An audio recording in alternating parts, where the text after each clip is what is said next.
In this quick tutorial, I'm going to explain you how to get overdraft on Cash App without direct deposit.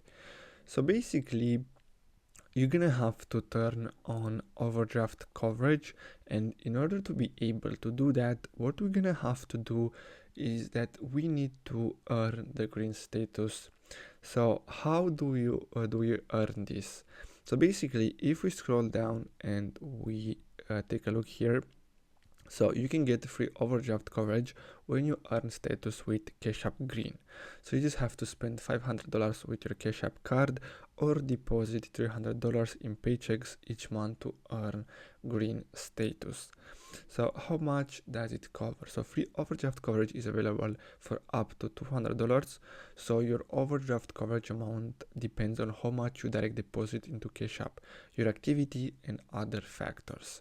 So it's very important that if you want to get a high overdraft for free, is that you spend a lot of money, or basically you use to pay all your debts that you have on Cash App and things like that.